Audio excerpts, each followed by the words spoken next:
Hello everyone. तो आज हम जो टॉपिक करने वाले हैं वो है ड्रिल वर्क। ड्रिल वर्क को देखो हम प्रैक्टिस वर्क भी कह देते हैं। मतलब जो भी चीज़ें हमने सीखी हैं, हमारी लर्निंग स्किल्स हैं, हमारी नॉलेज है, उस बेस पे चीज़ों की प्रैक्टिस करना ही ड्रिल वर्क कहलाता है। देखो नेक्स्ट पॉइंट में है कि टीचर का काम ये नहीं है कि उसने पढ़ा दिया और उसका रोल ख़त्म हो गया। नहीं, ऐसा कुछ नहीं है। टीचर को ये एश्योर करना होता है कि जो भी उसने पढ़ाया है वो बच्चों को अच्छे से समझ आया है या नहीं। अगर नहीं आया तो वो कोई नए टीचिंग मेथड या कोई नई स्ट्रैटेजीज़ यूज़ करे ताकि बच्चों को वो अच्छे से समझ आ सके। बहुत सारी टेक्निक्स फॉलो की जाती हैं इसके लिए, जैसे कि ड्रिल वर्क है, रिव्यू है, क्वेश्चनिंग करना उस पर्टिकुलर टॉपिक के ऊपर बार बार, कंसीडरिंग आउटस्टैंडिंग अनसॉल्व्ड प्रॉब्लम, मतलब उस पर्टिकुलर टॉपिक के रिगार्डिंग जितनी भी प्रॉब्लम्स हैं उनके सॉल्यूशंस प्रोवाइड करना बच्चों को। ठीक है, तो ये सारी टेक्निक्स हैं कि हम बच्चों को अलग अलग तरीके से कैसे एक पर्टिकुलर टॉपिक को समझा सकते हैं, मतलब उनके माइंड में सेट कर सकते हैं। नेक्स्ट देखो अब इम्पोर्टेंस क्या है। देखो सबसे पहला पॉइंट है कि इसमें कंसेप्ट जो है वो इजीली क्लियर हो जाता है। कैसे? जब हम बार बार उसको रिव्यू करेंगे, प्रैक्टिस करेंगे तो कंसेप्ट अच्छे से समझ आ जाएगा। नेक्स्ट है stimulate and develop mental power. अब ये कैसे है कि हम जब एक पॉइंट को बार बार समझेंगे तो हमारी जो मेंटल एबिलिटी है उसको समझने की, वो स्लोली मतलब ग्रेजुअली इम्प्रूव होती जाती है। Habit of self study and independent work, इससे जो है वो सेल्फ स्टडी करने की हैबिट बढ़ती है। नेक्स्ट इम्पॉर्टेंस है कि जो सेल्फ कॉन्फिडेंस है वो भी बढ़ता है बच्चे में, क्योंकि जितनी ज़्यादा प्रैक्टिस होगी उतना ही एक टॉपिक को अच्छे से समझ पाएगा, उसमें कॉन्फिडेंस होगा कि मैं इस टॉपिक को अच्छे से समझा सकता हूँ। नेक्स्ट हेडिंग है कि how to make it success और मोर इफ़ेक्टिव। सबसे पहला पॉइंट है कि जो भी करना है, what is to be done should be useful and meaningful, मतलब वो पता होना चाहिए, उसकी सेंस होनी चाहिए, मीनिंग होना चाहिए। नेक्स्ट है introduction of teaching aids serve desired purpose of making drill work interesting, मतलब जितने अच्छे टीचिंग एड्स होंगे, प्रोविज़न होगी टीचिंग एड्स की, उतना ही ज़्यादा वर्क जो है वो इंटरेस्टिंग होता जाएगा। इंडिविजुअल डिफरेंसेस को कंसीडर करना बहुत ज़रूरी है, मतलब अलग अलग बच्चे जो है उनकी हर एक की टाइप अलग अलग होती है, तो उनको कैसे एंगेज रखना है, उनका इंटरेस्ट कैसे क्रिएट करना है, वो भी ड्रिल वर्क में काम आएगा। नेक्स्ट है कि ड्रिल वर्क रेलेवेंट होना चाहिए। जो भी काम आपने करवाया है प्रैक्टिस भी उसी बेस पे होनी चाहिए। ये नहीं है कि हम 2 दिन पहले का जो काम है उसके ऊपर प्रैक्टिस करवा रहे हैं बच्चों को, वो एक एज रिवीजन हो जाएगा, बट करंट टॉपिक के ऊपर स्ट्रॉन्ग मतलब प्रोविज़न देने के लिए, उसका कंसेप्ट स्ट्रॉन्ग करने के लिए हमें करंट वर्क के ऊपर ही काम करवाना पहले ज़रूरी है। नेक्स्ट है कि drill work must be in sufficient quantity. ये नहीं है कि हमने एक टॉपिक करवाया, उसका रूल बता दिया, उसके फार्मूलाज बता दिए, तो उसके ऊपर 2 क्वेश्चंस दे दिए, that are sufficient. No, maths की जितनी ज़्यादा प्रैक्टिस की जाएगी उतनी ही कम है। इट मीन्स कि आप उनको सफिशेंट क्वेश्चंस दो। एक फार्मूला के ऊपर एटलीस्ट 10 to 15 क्वेश्चंस उसका बेसिक कंसेप्ट क्लियर करने में हेल्प करेंगे। नेक्स्ट है accuracy should be given more weightage than speed. Maths में देखो, अगर बच्चों को आप धीरे धीरे करवाओगे, उनका कॉन्सेप्ट क्लियर करवा के आगे जाओगे तो उनकी एक्यूरेसी भी अच्छी रहेगी। हमें एक्यूरेसी पे ज़्यादा ध्यान देना है रादर दैन स्पीड। स्पीड तो जैसे बच्चों को आएगा, समझ आएगा, तो उनकी स्पीड जो है वो ऑटोमेटिकली इंक्रीज़ करती जाती है। तो हमारा प्रायोरिटी जो कॉन्सेप्ट होना चाहिए वो होना चाहिए बच्चे की एक्यूरेसी के ऊपर। नेक्स्ट है शुड हैव वेरिएशंस। अब एक ही टाइप का अगर करता जाएगा बच्चा तो वो जो है वो एक बोर्डम की कंडीशन आ जाएगी, बच्चा बोर हो जाएगा, उससे उसका इंटरेस्ट ख़त्म हो जाएगा। तो वेरिएशंस होनी चाहिए, मींस ओरल वर्क भी हो, रिटन वर्क भी हो, ठीक है, इस टाइप से। सो नेक्स्ट हमारा टॉपिक है होम असाइनमेंट, मतलब कि जो होमवर्क मिलता है बच्चों को done by students at home. इसमें प्रिंसिपल्स क्या क्या है? प्योरिटी होनी चाहिए, उसमें थ्योरी ऑफ इंटरेस्ट भी होना चाहिए बच्चों का, कंसेप्ट की क्लैरिटी होनी चाहिए, तभी वो जाके होम असाइनमेंट कर पाएगा। यूटिलिटी मींस जो आज पढ़ाया है उसका यूज़ क्या है, उसकी एप्लीकेशंस क्या है। फ्रूगैलिटी, सॉर्ट आउट करना चीज़ों को। फ्रूगैलिटी मतलब कि उसका अच्छे से यूज़ करना, इसको हम हिंदी में कह देते हैं मितव्ययी, मतलब कि बहुत ज़्यादा यूज़ होना, बहुत ज़्यादा एप्लीकेबल होना उस चीज़ के लिए।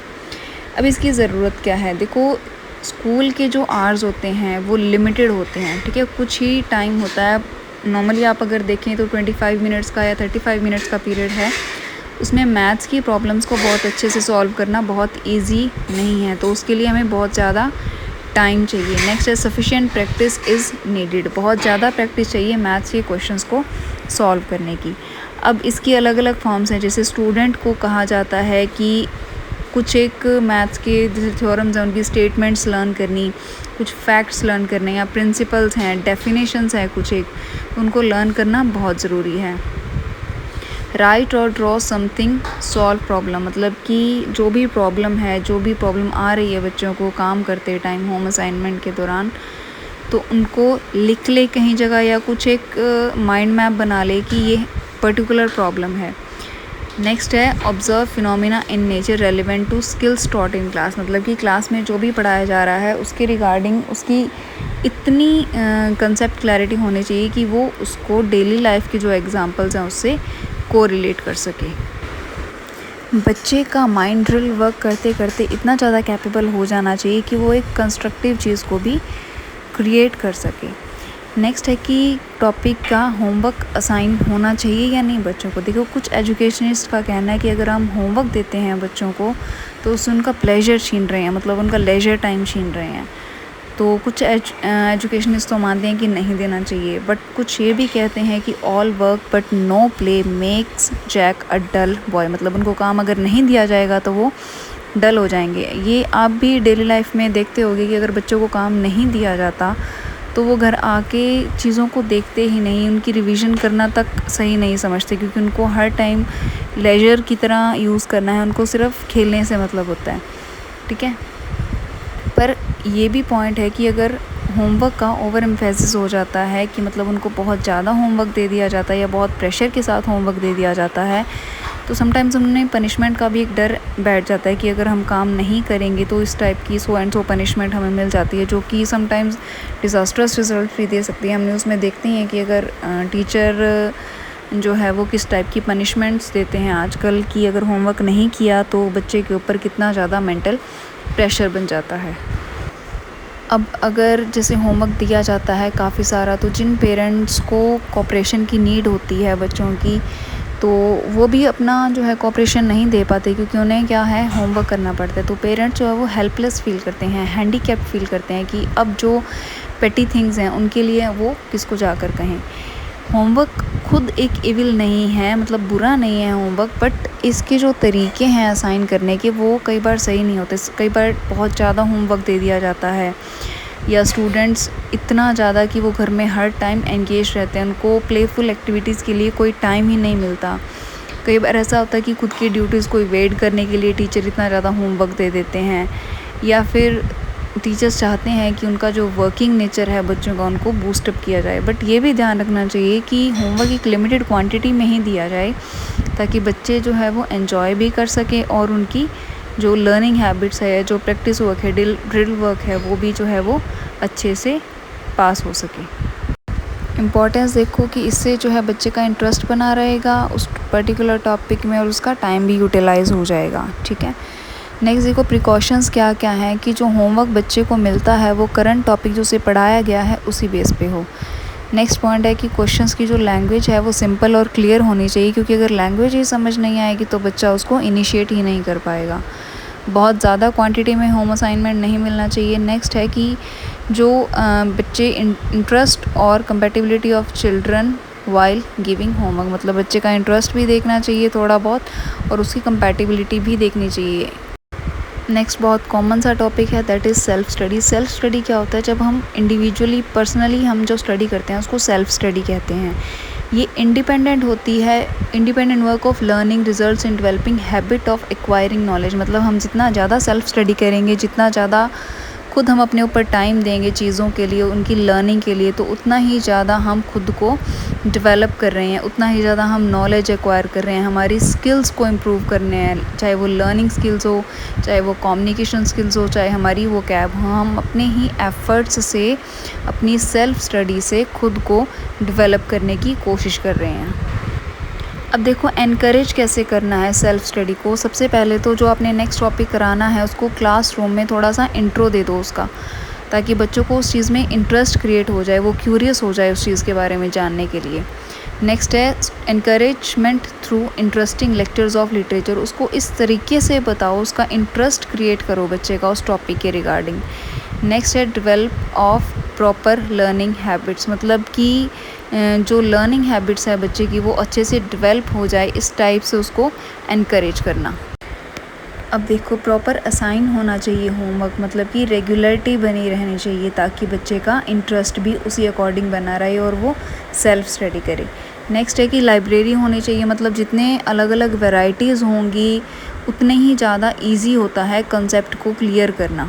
नेक्स्ट है ऑर्गेनाइजेशन ऑफ हेल्दी कंपटीशन। अगर क्लास में ही छोटे छोटे कॉम्पिटिशन्स अरेंज कराए जाएँ तो बच्चे की जो क्यूरोसिटी है वो बढ़ती है एक टॉपिक के रिगार्डिंग कि हाँ ये क्लास में टॉपिक इसके रिगार्डिंग हुआ था, इसके रिगार्डिंग क्वेश्चंस पूछा गया था और मुझे इसको यहाँ तक लेवल का पता है। नेक्स्ट टॉपिक है देखो सुपरवाइज्ड स्टडी, मतलब कि स्टडी अंडर सुपरविजन। जब बच्चे खुद को एंगेज कर लेते हैं लर्निंग स्किल्स में या लर्निंग एक्टिविटीज़ में तो उनके ऊपर एक सुपरविजन होती है, तो उसको हम बोलते हैं सुपरवाइज्ड स्टडी। अब ये जो सुपरवाइज्ड स्टडी है ये इंडिविजुअल भी हो सकती है और इसको ग्रुप में भी किया जा सकता है। अब इसके फ़ीचर्स देखिए क्या क्या हैं। फ़ीचर्स में देखो कि हर एक स्टूडेंट की इंडिविजुअल एक्टिविटीज़ पर ध्यान देना बहुत ज़रूरी है। इसका मतलब ये है कि स्टूडेंट पढ़ ही रहा है या पढ़ने के अलावा कोई और अपना कोई पीछे गेम प्ले तो नहीं चल रहा उनका इस टाइप से। नेक्स्ट है सुपरवाइज़र का गोल होना चाहिए कि वो अपना करिकुलम सेट करे, मींस कि वो अपना प्रॉपर फ्रेमवर्क तैयार करे कि उसको कैसे पढ़ाना है, कौन से टीचिंग एड्स यूज़ करने हैं, कौन सा थॉट प्रोसेस चलना है, वो सब कुछ। ठीक है। नेक्स्ट है टीचर जो है वो फैमिलियर होना चाहिए स्टूडेंट की प्रोग्रेस से, मतलब उसकी एकेडमिक प्रोग्रेस कैसे चल रही है, उसका जो लेवल बढ़ रहा है, कम हो रहा है या सेम लेवल पर चल रहा है। नेक्स्ट है इसका मेन पॉइंट क्या रहेगा कि जो वीक और लेज़ी बच्चे होते हैं उनके ऊपर बहुत अच्छा खासा कंट्रोल मिल जाता है सुपरविजन से। नेक्स्ट हेडिंग है देखो फॉर्म्स ऑफ कंडक्ट, मतलब इसको कैसे किया जाता है। इंडिविजुअली भी हो सकती है सुपरविजन और ग्रुप्स में भी। स्टूडेंट्स को कहा जाता है कि वो नए नए फैक्ट्स, नए नए प्रिंसिपल्स को डिस्कवर करके लेके आएँ। ड्रिल वर्क किया जाता है और जो भी नॉलेज उनके पास है उसकी प्रैक्टिकल एप्लीकेशंस क्या, मतलब वो डेली लाइफ में उसको कैसे अप्लाई कर सकते हैं। नेक्स्ट टॉपिक है इसका मेरिट्स। मेरिट्स क्या है? वेल ऑर्गेनाइज्ड सुपरविजन, मतलब जो सुपरविजन है वो बहुत अच्छी होनी चाहिए। ठीक है, ऐसे नहीं है कि बस मतलब देख लिया एंड ऑल, नहीं, प्रॉपर उनकी सुपरविजन अच्छी होनी चाहिए। अप्रोप्रिएट गाइडेंस, टीचर को बहुत अच्छे से गाइड करना भी ज़रूरी है स्टूडेंट को कि वो क्या डायरेक्शन में जाएं, किस तरह से क्वेश्चंस को सॉल्व करें। Living contact between student and teacher. ठीक है। नेक्स्ट है कॉन्टीन्यूअस अप्रेजल ऑफ प्रोग्रेस, कि अगर बच्चा प्रोग्रेस कर रहा है तो उसको कॉन्टीन्यूअसली अप्रिशिएट करना भी ज़रूरी है, कि उसको एक मोटिवेशन भी देनी ज़रूरी है। नेक्स्ट है एनकरेजमेंट ऑफ सेल्फ लर्निंग, मतलब उसको एनकरेज करना कि जितना ज़्यादा आप सेल्फ स्टडी करोगे, सेल्फ लर्निंग करोगे, उतना ही ज़्यादा आपका कॉन्सेप्ट क्लियर होगा, क्योंकि डीप लर्निंग हो जाती है उसमें। नेक्स्ट है कंट्रोल प्रॉब्लम ऑफ इनडिसिप्लिन, इसमें इनडिसिप्लिन की कोई गुंजाइश ही नहीं रहती जब सुपरविजन हो जाती है। Control over irresponsible students, irresponsible students होते हैं जो समटाइम्स दूसरे स्टूडेंट्स को भी डिस्टर्ब करते हैं, तो उसमें भी ईजी हो जाता है। एक रेगुलरिटी बनी रहती है काम करने की सुपरविजन में। नेक्स्ट है reduce chances of time wastage, इसमें बहुत कम टाइम वेस्ट होता है, क्योंकि एक टीचर है जो हमेशा सिर पर खड़ा रहेगा तो काम जो है वो बिना टाइम वेस्ट के हो जाएगा। इसकी कुछ डीमेरिट्स भी हैं, जैसे कि demands too much work from teacher, teacher को बहुत ज़्यादा जो है वो ध्यान देना पड़ता है चीज़ों के ऊपर। दूसरा है कि अच्छी सुपरविजन के लिए जो स्टूडेंट्स हैं वो लिमिटेड होने चाहिए। नेक्स्ट है needs a lot of supervision, वही बात मैंने आपको बताई कि ध्यान बहुत ज़्यादा रखना पड़ता है। नेक्स्ट है प्रॉपर गाइडेंस चाहिए प्रॉपर टाइम के ऊपर, ताकि उससे बच्चों को सही डायरेक्शन मिल सके। और टीचर जो है वो जब सुपरविजन कर रहा है तो उसे उसका एग्जैक्ट पर्पस पता होना चाहिए, it should not be personal. So आज के टॉपिक्स हमने कवर कर लिए हैं। अगली वीडियोस के लिए बने रहिए हमारे साथ और वीडियोस को लाइक कीजिए और चैनल को सब्सक्राइब कीजिए।